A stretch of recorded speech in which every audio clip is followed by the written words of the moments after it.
Donc, Grosse Roger, AFI, Afrique, Flash Info. Il y a une question concernant le budget qui était alloué par rapport à cet événement, cette festivité, de 16 300 000, ce que vous avez dit.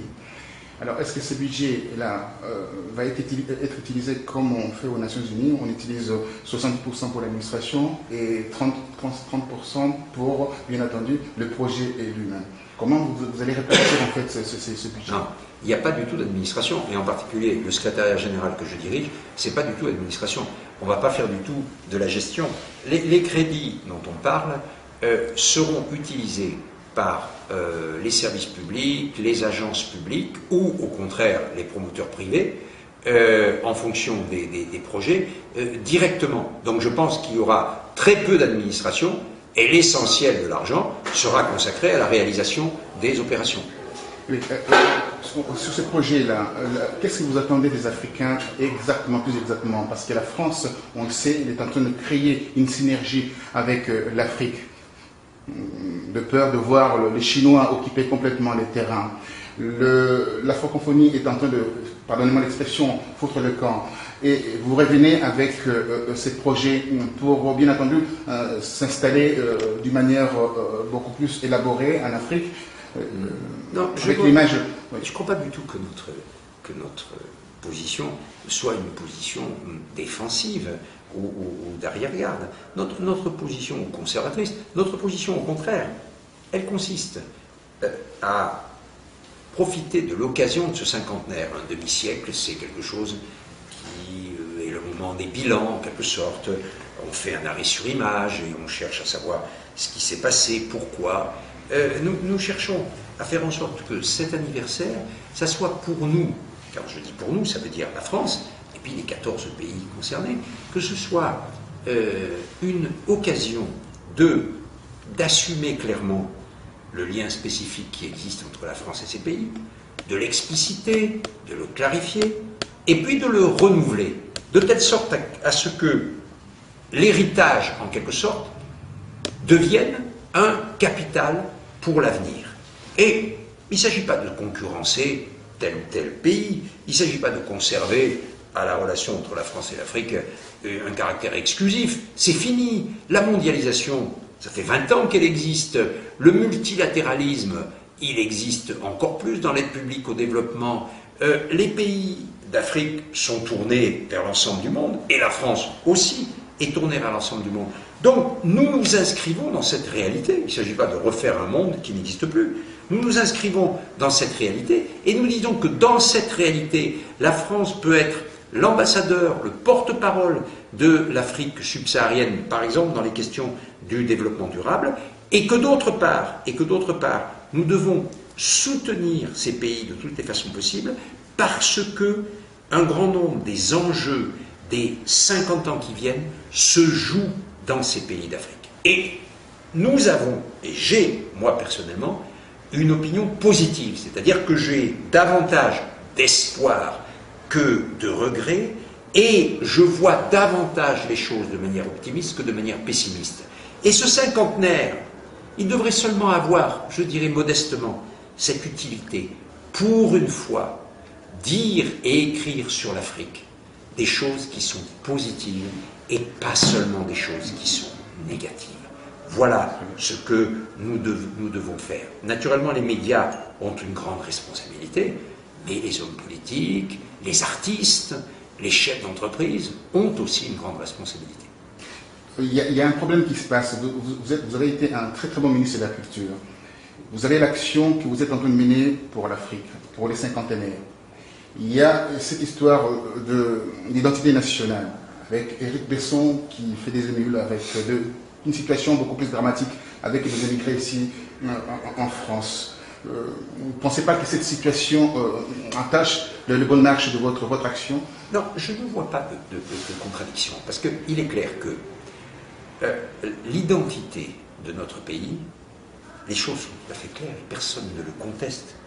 Elle est multiple, elle est diverse. Et en particulier, c'est clair que les Africains qui vivent dans notre pays font partie de cette identité. Notre société en France, et même notre communauté nationale, pour les Africains qui ont acquis la nationalité française, elle comporte très clairement des composantes qui sont issues d'ailleurs de l'histoire, y compris de l'histoire coloniale, et qui forment pour notre France et ce que sont les Français et ce qu'est la France aujourd'hui, une sorte de palette. Et donc, je pense que la question est réglée. L'autre question, c'est de savoir si notre politique d'immigration est plus ou moins ouverte ou non. Alors, là-dedans, il y a d'abord un paramètre européen. Vous savez que la politique d'immigration, et notamment par exemple visa, asile et tout ça, est de plus en plus une politique européenne, et non pas une politique seulement nationale.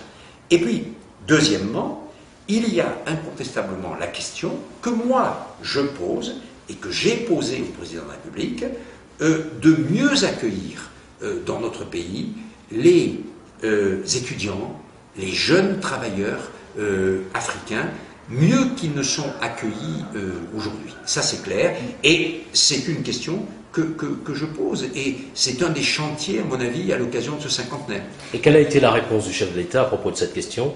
Pour l'instant, nous sommes en train, au sein du gouvernement et avec le président, de discuter de toutes ces questions. Moi, j'ai traité d'abord, dans un premier temps, je dirais, les événements, c'est ce que je vous ai présenté aujourd'hui, et puis nous avons maintenant des questions de fond sur lesquelles, probablement, le président Sarkozy sera amené à s'exprimer, soit au sommet Afrique-France au mois de mai, soit au sommet avec les 14 pays au moment du 14 juillet, à un moment ou un autre dans l'année, parce que, vous savez, l'année 2010 va être une grande année tournante pour l'Afrique. Pour la France, il y aura ces trois événements, le sommet France-Afrique, le sommet de la francophonie au mois d'octobre, et puis donc le mini-sommet, je dirais, au moment du 13 juillet. Mais il va y avoir aussi tout au long de l'année, dans la gouvernance mondiale, l'Afrique va être au centre des ordres du jour, dans les conférences à Bonn, à Mexico, tout ça, dans le développement durable, dans la régulation financière. Il ne s'agit pas seulement de s'occuper de Londres, de New York ou de Francfort. Il s'agit aussi de s'occuper des pays du Sud, des pays émergents et des pays qui ne sont pas encore émergents. Il y a les 14 pays que vous avez choisis. Vous avez dit les 14 Et je ne les ai pas choisis, c'est l'histoire qui les a choisis. Voilà. C'est ceux qui ont accédé à l'indépendance en 1960 et qui jusque-là étaient des colonies françaises. Il y a le 14 juillet, il y a les 14 pays. Vous savez, le parallèle, on fait le parallèle tout de suite. 14 juillet, 14 pays. C'est un chiffre rond, mais si la Guinée n'était pas devenue indépendante en 1958, ça ferait 15.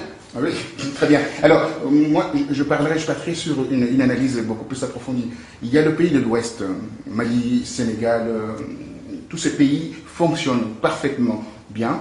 Et le pays de l'Afrique centrale sont de pays qui ne décollent pas. D'où viennent ces problèmes? Vous savez, je n'aurais pas une opinion aussi tranchée que vous, aussi tranchée que vous. Je prends un seul exemple. Dans l'Afrique centrale, il y a un pays qui est le Cameroun, et qui est un des pays dont l'économie est probablement une des meilleures aujourd'hui. Donc, je ne crois pas qu'on puisse faire un contraste entre, je dirais, Afrique de l'Ouest, Afrique atlantique et Afrique centrale ou équatoriale. Non, je pense que les situations sont très diverses, et ceci dépend de trois choses, en fait. Ça dépend des marchés mondiaux, car les pays ont notamment des matières premières différentes et les marchés évoluent différemment. Quelquefois, par exemple, les ressources minérales évoluent comme les produits alimentaires, et d'autres fois, au contraire, les produits alimentaires évoluent différemment des ressources minérales. Donc, premièrement, ça dépend des marchés mondiaux. Deuxièmement, ça dépend de la situation intérieure. Il est tout à fait clair que la manière dont on est gouverné, les pays où malheureusement il y a des guerres civiles, sont des pays qui reculent.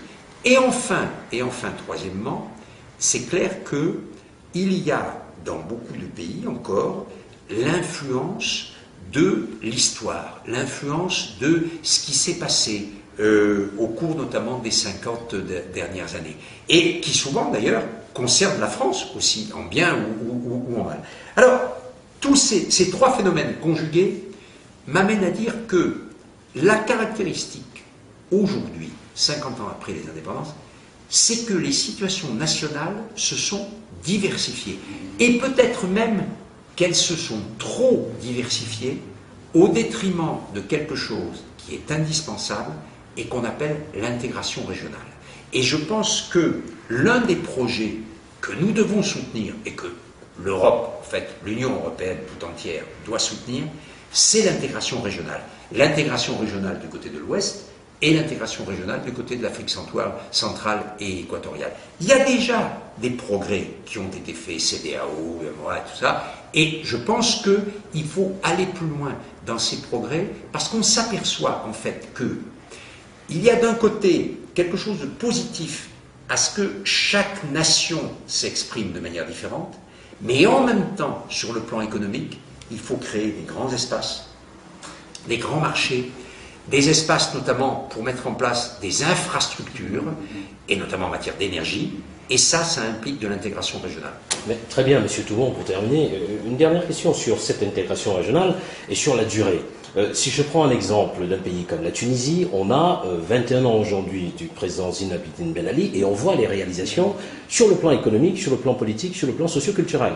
Si on prend les pays en Afrique centrale, la zone CEMAC, on voit la durée des mandats et qu'est-ce qu'on observe? Malgré l'embellie économique dont vous parlez, on observe quoi? Une véritable régression de ces 20 dernières années.